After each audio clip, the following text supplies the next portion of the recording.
Franck Ferrand raconte sur Radio Classique. «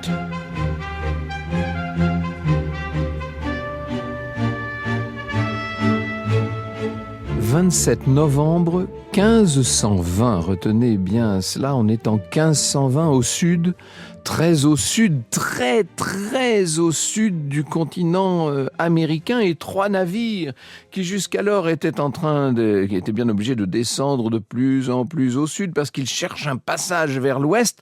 Ça y est, ils ont réussi à s'engouffrer dans un passage. Vous allez me dire, c'est pas la première fois, ils l'ont fait un trop grand nombre de fois, ils n'y croient plus, mais cette fois, ça a l'air d'avancer, on va de plus en plus à l'ouest. Ce qu'ils viennent de vivre, c'est les 3 équipages de ces vaisseaux espagnols, en tout cas battant pavillon espagnol. Ce qu'ils viennent de vivre a été extrêmement éprouvant durant le mois dernier. Là, ils sont en train d'avancer dans ce chenal de tous les saints, comme ils viennent de le baptiser. Combien de fois se sont-ils rassemblés sur le pont pour les prier, tous ces saints qui animent la vie espagnole d'une façon générale et celle de ces équipages en particulier. Le chenal de tous les saints va bientôt changer de nom.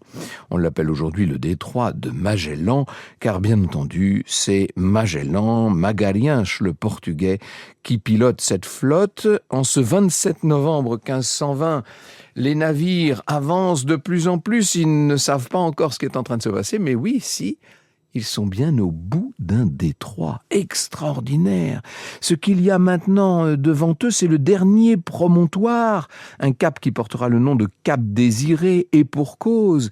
Et puis, derrière, de l'eau de plus en plus vaste, une étendue à perte de vue.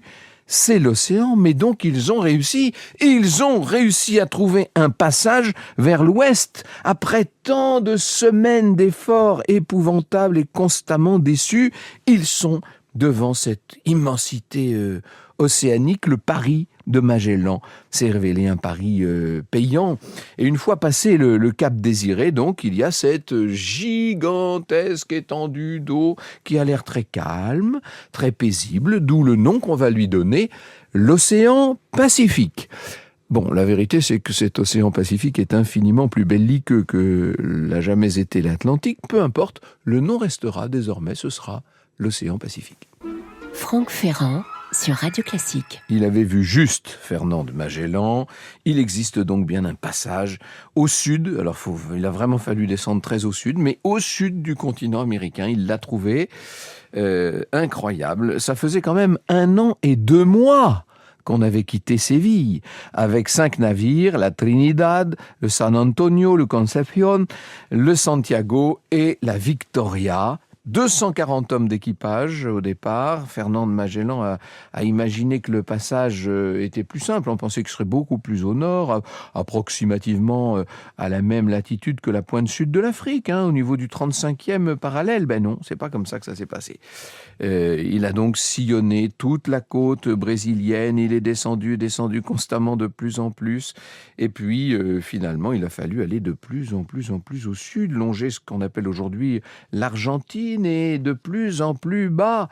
Ça a été vraiment une aventure terrible. D'abord, il a fallu subir une grande mutinerie au moment de l'hivernage. Il faut vous dire que dès le départ, Magellan avait eu du mal à s'imposer à ses capitaines qui étaient censés obéir à ses ordres, mais qui en fait étaient tous des grands d'Espagne et qui le regardaient de très haut. Et puis, il y avait dans les équipages des gens qui n'en pouvaient plus, et ça a été terrible. Il a réussi à mater tout ça, dans le sang quand même. Ça n'a pas été un tendre, c'est le moins qu'on puisse dire. Ensuite, il y a eu cette affaire du Santiago qui a fait naufrage, parce que Magellan est un très grand aventurier explorateur, c'est peut-être pas un très grand navigateur, faut dire les choses comme elles sont. Il a commis beaucoup d'erreurs de navigation, et là, en l'occurrence, il a quand même perdu un très grand et beau vaisseau dans l'affaire. Et puis, il y a les hommes du San Antonio qui, après s'être mutinés, ont décidé, eux, purement et simplement de remettre le cap vers l'est, vers l'Atlantique et vers Séville où ils vont arriver d'ailleurs 6 mois plus tard. Magellan a voulu poursuivre, coûte que coûte. Il avait passé cet accord avec la couronne d'Espagne, enfin des Espagnes comme on disait à l'époque, avec un objectif qui était de trouver une route vers les îles Moluques, une route par l'ouest. C'est toujours la même idée, hein, bien entendu. Un archipel, on est presque 30 ans après le premier voyage de Christophe Colomb, bien sûr. Un archipel, les Moluques, qui se trouve dans l'actuelle Indonésie et que revendiquent les Espagnols en vertu du traité de Tordesillas, dont je me permets de vous rappeler l'année. C'était 26 ans plus tôt, en 1494. C'était 18 mois après la découverte de Christophe Colomb, Tordesillas.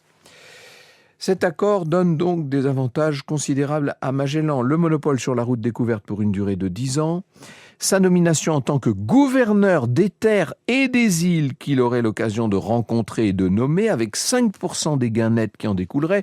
Autant dire que cet homme-là se prépare à constituer une fortune complètement vertigineuse, inimaginable même.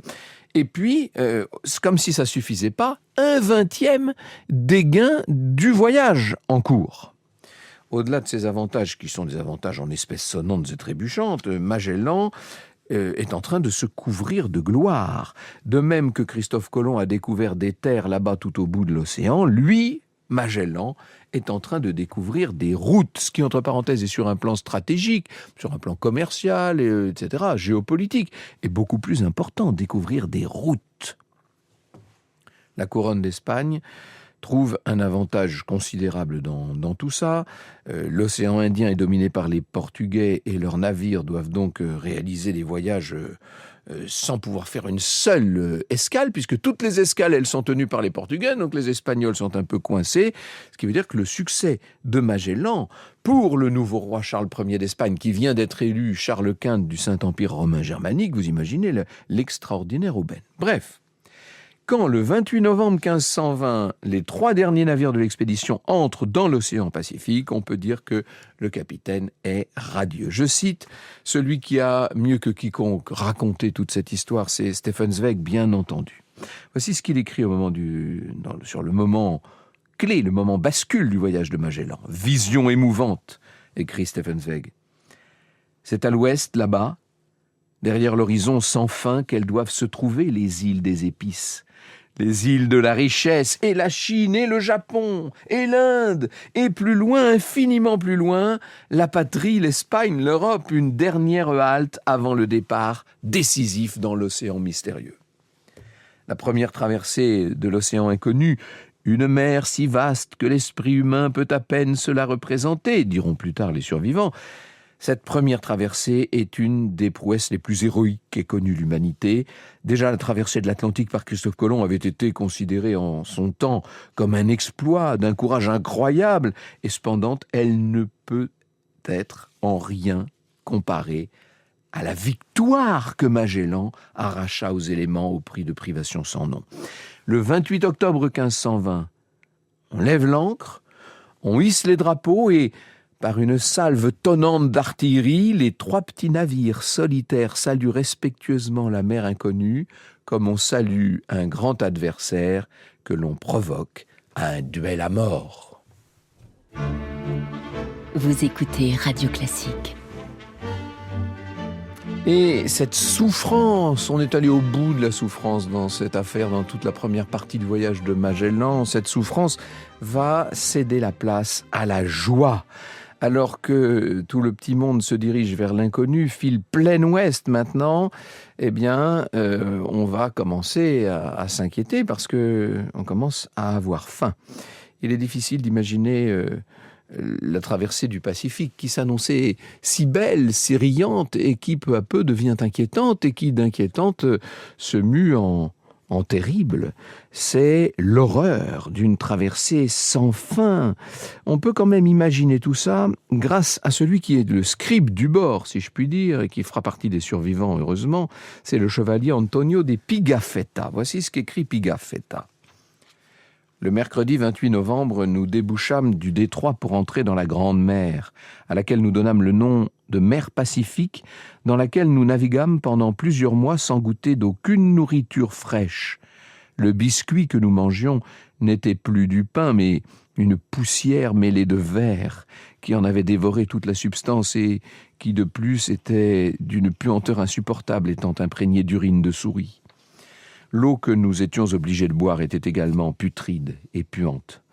Nous fûmes même contraints, pour ne pas mourir de faim, de manger des morceaux de cuir de bœuf dont on avait recouvert la grande vergue pour empêcher que le bois ne rongeât les cordes. Ces cuirs, toujours exposés à l'eau, au soleil et au vent, étaient si durs qu'il fallait les faire tremper pendant 4 ou 5 jours dans la mer pour les rendre un peu plus tendres. Ensuite, nous les mettions sur de la braise pour les manger. Souvent même, nous avons été réduits à nous nourrir de sciure de bois, et les souris même étaient devenues un mets si recherché qu'on les payait jusqu'à 1,5 ducat la pièce. Mais ce n'était pas là tout encore. Notre plus grand malheur était de nous voir attaqués d'une espèce de maladie par laquelle les gencives se gonflaient au point de surmonter les dents, et ceux qui en étaient attaqués ne pouvaient prendre plus aucune nourriture. C'est le scorbut dont il parle, bien sûr. Et le chevalier poursuit la liste des afflictions rencontrées au cours de cette interminable avancée dans le Pacifique. Ça dure des semaines, 1 mois, 2 mois, 3 mois, 4 mois. Vous imaginez, dans ces conditions atroces, 4 mois, sans apercevoir le début du commencement d'une terre. Les morts sont nombreux. Et puis, cet océan qui avait l'air si calme s'agite et devient un enfer. La mer est un grand désert terrifiant et dangereux. Et Magellan sait que tout le monde est au bout de ses forces. Lui-même, d'ailleurs, s'impose le même régime que l'équipage. Et puis, on est là le 6 mars 1521. Il y a un homme qui, sur le pont, crie « Terre, terre !» Alors, c'est tellement arrivé de fois, on se dit c'est peut-être un mirage. Ce n'est pas la première fois qu'un désespéré crie parce qu'il a cru observer la terre à l'horizon. Souvent, ce sont des brumes. Mais non, Magellan arrive sur le pont et là, il est bien obligé de constater qu'effectivement, c'est le soulagement d'une île qui se détache sur l'horizon. Et en approchant de ces îles, on constate qu'elles sont habitées parce que, avant même de jeter l'ancre, on voit se diriger des pirogues qui avancent. Et à bord, des indigènes qui sont complètement nus et qui, avec une agilité remarquable et une énergie qui change évidemment, qui n'a rien à voir avec celle des Européens qui, je vous l'ai dit, sont à bout de force, complètement squelettiques. Eux montent sur les navires, ils vont à la rencontre de ces marins, ils sont très curieux. Et les Occidentaux sont tellement interloqués, stupéfaits devant une telle naïve spontanéité qu'ils vont laisser ces autochtones assouvir leur curiosité. Ils attrapent tout ce qu'ils peuvent, ils repartent les bras chargés. Il est tard, on décide de remettre l'arrivée, enfin la descente à terre au lendemain, et au lever du jour, on s'aperçoit que les fameux autochtones ont même été jusqu'à prendre les chaloupes. Bon, Magellan est embarrassé, il demande à 40 hommes armés de descendre à terre et d'aller retrouver ce qui a été volé. On va tirer quelques coups de feu juste pour effrayer tous ces hommes dont on ne sait encore rien. Et puis l'équipage revient à bord avec quelques vivres qu'on a trouvés, du poulet, des fruits, et puis de l'eau surtout. On peut enfin boire de l'eau fraîche. Les 3 navires vont repartir à la recherche des îles Moluques. Bon, en réalité, ils sont beaucoup trop au nord pour trouver les Moluques. Ils ne risquent pas de les trouver là. Ce qu'ils appellent las Islas de los Ladrones, les îles des voleurs, sont en vérité les îles Mariannes. Magellan se dit qu'il va falloir modifier l'itinéraire, on refait tous les calculs possibles, on va se diriger beaucoup plus vers le sud-ouest, et 10 jours plus tard, avec son équipage, le voilà maintenant aux Philippines, où il y a encore des indigènes qui se montrent plutôt accueillants. Et c'est en abondance que les Européens, cette fois, vont recevoir de quoi se ravitailler, des fruits, autant qu'ils en veulent, et de la viande, et de l'eau. Et évidemment, le moral est totalement de retour, la santé se rétablit aussi. On sympathise avec ces indigènes. Magellan devient frère de sang avec un chef local, et comme le veut la coutume locale, les 2 hommes vont s'ouvrir la main à l'aide d'un couteau et se faire une longue poignée de main pour échanger leur sang, vous savez. Bonne nouvelle pour l'expédition, l'interprète de Magellan commence à communiquer avec les indigènes. Entre parenthèses, ça veut dire que lui, il a réussi à faire le tour du monde. Bref, c'est une indication, ça. On est dans des terres qui commencent à se rapprocher de ce qu'on cherche. Je me permets de vous rappeler qu'on est toujours à la recherche des îles Moluques. Franck Ferrand sur Radio Classique. On est à la mi-avril 1521, donc aux Philippines, vous avez bien compris. Et avant de filer vers les Moluques, qui sont donc sa destination, Magellan propose aux marins de faire un petit tour de l'archipel pour essayer de voir l'étendue de tout ça. Et puis, c'est vrai que les habitants sont tellement gentils, pour pas dire dociles. Oh, il y a un climat d'euphorie, hein. Les membres du clergé espagnol qui accompagnent l'expédition n'ont jamais tant baptisé de leur vie. Ils baptisent tous ces gens par dizaines et même par centaines. On plante des croix un peu partout et Magellan se dit que on pourrait peut-être installer ici un système européen. Il propose son soutien au chef local pour faire de lui le maître de l'archipel et il dit que lui, en tant qu'Européen, il fera la guerre à tous les opposants de ce nouveau chef. Il s'appelle le roi Carlos Amoubon, c'est son nom de baptême, bien entendu. Il accepte, il désigne une île sur laquelle se trouvent des ennemis qui sont en plus récalcitrants à recevoir le baptême. Ça les fait pas bien voir des Espagnols, ça. Bon, bref, ça suffit en tout cas pour que Magellan se place à la tête d'une petite troupe, ils sont une soixantaine d'Européens, qui se rendent sur cette fameuse île de Mactan, où se trouvent les récalcitrants. Là, on est le 27 avril 1521. Les 60 Européens armés d'arquebuses débarquent sur la plage. Il faut imaginer le décor paradisiaque, plage sublime, une eau turquoise bordée d'immenses palmiers, tout ça est magnifique. Magellan et ses hommes se disent que c'est une simple opération de routine. Et puis tout à coup, on aperçoit des indigènes qui courent vers les Européens depuis l'autre extrémité de la plage. Ils sont armés de lances, de flèches. Bon, les Européens ont des armes à poudre, hein, bien sûr. Ils commencent à tirer, mais la masse ne s'en dirige pas moins vers eux. Et les indigènes hurlent. Un témoin raconte qu'ils sont 1500 à se jeter maintenant sur les Occidentaux, qui eux sont 60. Hein, bon, ils sont néanmoins... ils sont néanmoins surarmés, mais ils ne sont pas nombreux. Et Magellan donne l'ordre de se replier, là. Sauf qu'il ne faut pas montrer le dos à l'ennemi. Donc on recule, mais on a de l'eau jusqu'aux genoux. C'est pas si simple que ça, jusqu'au moment où une flèche arrive dans la jambe de Magellan, qui voit ça dans un premier temps comme un inconvénient. Mais la flèche en question, elle est empoisonnée. Hein. On va l'aider. Il en reçoit une autre au bras, d'ailleurs. On a compris que c'était le chef des étrangers. Donc, on l'a visé, lui, particulièrement. Ça y est, maintenant, il s'effondre dans l'eau qui commence à rougir. Les Espagnols doivent quitter la plage précipitamment. Et la vérité, c'est qu'ils laissent Magellan derrière eux. Et le soir, ils reviendront pour tenter d'échanger le corps de l'explorateur contre de l'or ou des armes. Je cite de nouveau Stefan Zweig. Le Raja repousse fièrement la proposition. Le corps de son ennemi n'est pas à vendre, il le garde comme un trophée, car on sait maintenant dans tout l'archipel qu'il a abattu le maître de l'éclair et du tonnerre, comme on appelait Magellan, aussi facilement que s'il s'était agi d'un oiseau. On ignore ce qu'est devenu le corps de Magellan, à quel élément a été restituée sa dépouille. Aucun témoignage ne nous est resté à ce sujet. Ainsi, s'est perdu mystérieusement dans l'inconnu la trace de l'homme qui avait arraché à l'océan son mystérieux secret. Franck Ferrand sur Radio Classique. Incroyable basculement ça devait être une petite opération de police et ça se transforme en tragédie énorme pour l'expédition. Il va falloir trouver un nouveau chef d'ailleurs. On décide de prendre la direction des îles Moluques et comme il reste que 115 survivants sur les 277 marins qui avaient quitté Séville, on décide de brûler un des navires et on l'a vidé bien entendu.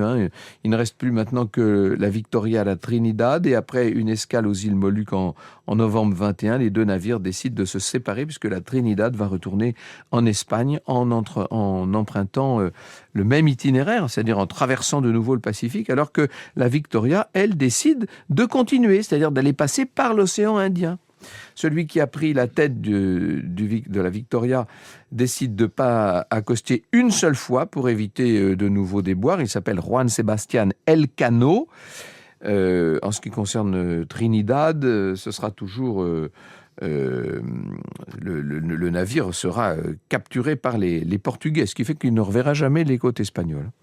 La Victoria parvient à rejoindre le cap de Bonne-Espérance au bout d'une longue lutte pour sa survie et le 6 septembre 1522, la Victoria se présentera devant le port de Séville. C'est un Ce sont des sentiments mêlés qui animent l'équipage, bien entendu. D'un côté, c'est le premier tour du monde. Ce n'était pas du tout le but de l'opération. D'ailleurs, on cherchait la route vers les Moluques, en vérité. Mais, qu'on le veuille ou non, parti plein ouest, on est revenu plein est. Donc, incontestablement, c'est le premier tour du monde qui vient d'avoir lieu.